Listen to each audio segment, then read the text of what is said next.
Ya itu sama seperti yang dialami sekarang itu. Orang yang pro Megawati itu begitu mendewakan Soekarno, seakan-akan Indonesia itu dimulai dari Bung Karno, sampai ada ham Soekarnoisme. Bahwa Indonesia itu seakan-akan dimulai dari Soekarno. Memang deklarator kemerdekaan Indonesia itu Soekarno. Tapi umat Islam atau partai-partai Islam itu tidak kecil hati. Karena embrio yang bernama Indonesia itu dari tahun 1908, sebelum ada partai nasionalis yang berani melawan kolonialisme Belanda adalah partai-partai Islam. Sehingga kebangkitan Indonesia dimulai 1908. Karena saat itu yang pertama mencetus ide melawan Belanda adalah kiai-kiai Islam. Yaitu saat itu bikin serikat dagang Islam. Terus lama-lama menjadi serikat Islam. Terus lama-lama menjadi partai Islam. Dimulai dari angkatannya Hos Cokroaminoto. Jenis Haji Umar Said sinten Cokroman, itu disingkat jenis Hos Cokroaminoto. Jadi tidak bisa Indonesia itu meninggalkan partai Islam, karena dulu pertama pendiri era kepartaian niku malah partai-partai apa? Islam yang lahir di Solo, di Jogja. Bahkan sebelum ada negara yang bernama Indonesia, itu ada negara yang bernama Demak Bintoro, ada Demak Ngayogyakarta. Itu semua negeri apa? Islam. Ya paham. Sehingga secara kesejarahan kita tidak kalah sama tuanya Soekarnoisme atau partai PN. Dan sampai kan kita ini kan kayak dinabubukkan seakan-akan Indonesia itu dimulai dari Soekarno. Jika nak wani Pak Karno itu koyok-koyok itu kita anti Indonesia. Ya kita tidak mungkin nggak menghormati Soekarno. Beliau sebagai pahlawan besar kita hormati. Ya, tapi ya kebesaran Pak Karno demi bangsa Indonesia jangan kemudian direduksi, disederhanakan hanya melewati partai. Ya itu kan namanya pengkerdilan. Tentu Pak Karno bikin negara ini ya untuk semua bangsa, bukan untuk PDIP saja, bukan untuk partai-partai marhainisme saja, juga bukan untuk partai-partai yang berfaham Soekarnoisme saja. Ya sama, tapi kita juga adil sebagai kiai juga adil.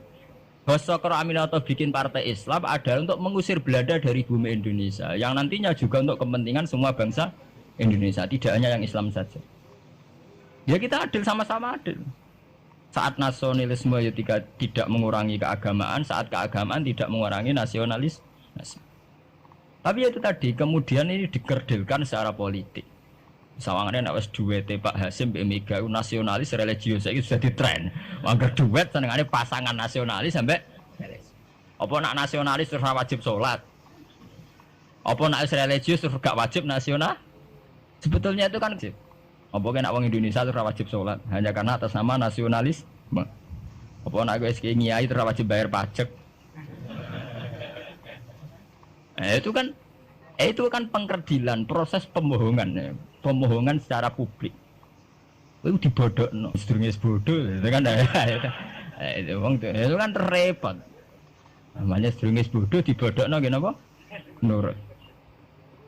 Makanya kalau seneng ya, kayak kemarin Hari Kebangkitan Nasional itu seneng kalau diungkap terus di TV bahwa kebangkitan Indonesia dimulai dari 1908. Pentingnya bahwa orang-orang yang sok Soekarnoisme biar tidak mereduksi Pak Karno hanya milik mereka sendiri, karena bangsa ini berdiri semenjak 1908.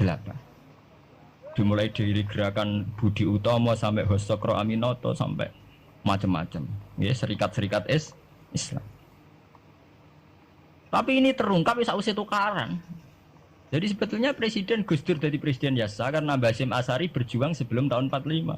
Megawati biasa. Ya karena beliau berjuang lewat bapaknya, ya sama semuanya sah. Pak SBY juga sah.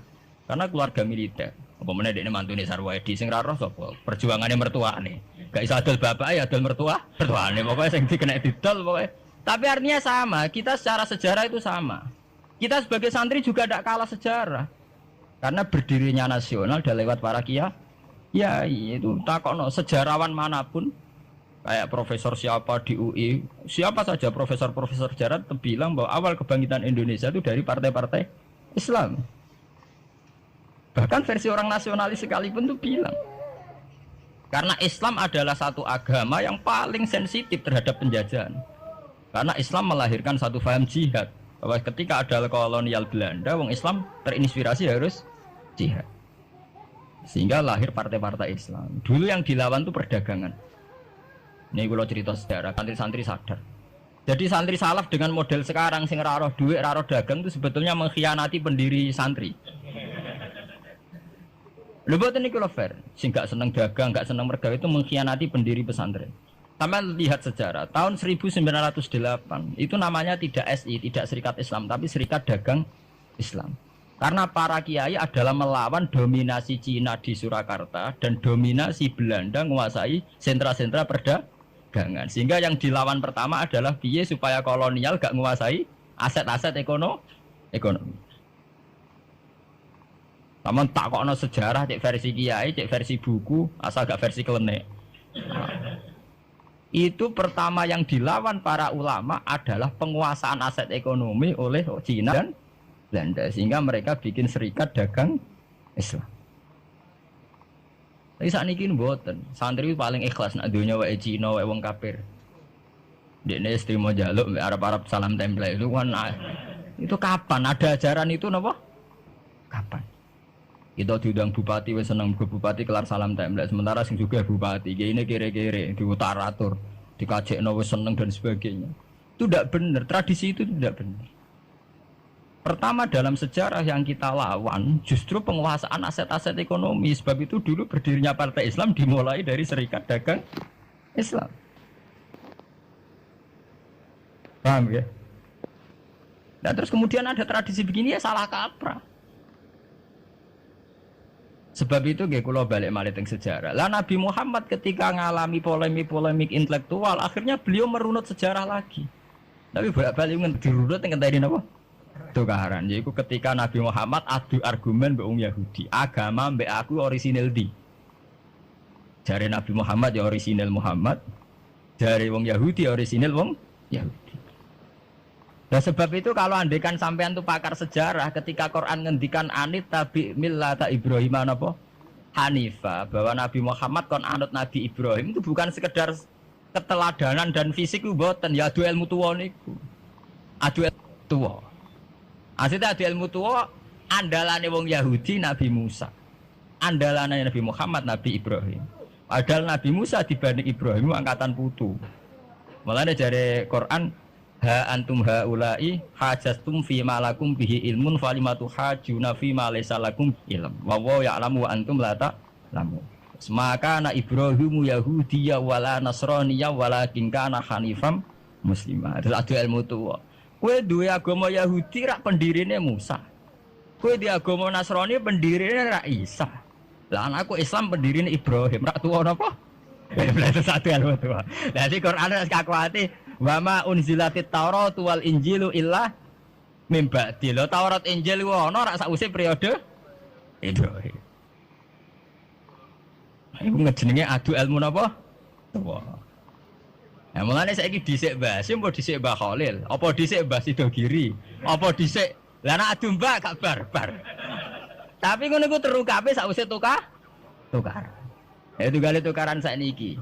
Zeni Wahid rak ponaan. Nak Muhammad nak dibela Lili Wahid malah bulike. Lah ora ono bare. Lah jare Gus Dur aku kakake. Ngenteni runut tak ngenteni tukaran. Lah itu tren teng putih-putih. Dong santri sarang ngerti sejarah Mbah Hasyim gak ada hubungan mbek Mbah Su'aib yo jek tukaran. Riyen ini mboten ngerti. Ya jek rodok tukaran. Akhirnya ya karena yai sering pidato bahwa Mbah Su'aib Mbah Ahmad dengan Mbah Hasyim akrab, Gus Dur juga ngakui kalau Mbah Hasyim nanti ngaji Mbah Su'aib itu baru tahu. Makanya ora tahu cocok tapi tidak saling hujat karena sama-sama utang nopo jasa. Mbah Mun di guru Mbah Karim di guru Mbah Hasyim Asari. Lah Mbah Hasyim sendiri nanti ngaji Mbah Su'aib. Ya begitu. Nah, ini kayak pulau ini dari kiai menangan, menasap pulau saking mbok-mbok pulau bodoh. Ya itu tadi guru-guru ngalim. Enggak ya pendak nopo tukaran. Mereka arah tukaran itu uang kan senengane damai. Kayak uang biasana nak ngoten, nak lagi rukun penting bocah apik sayang bojone ya wis. Dan nak lagi tukaran, aku mulo-mulo di mantuku ya gak seneng.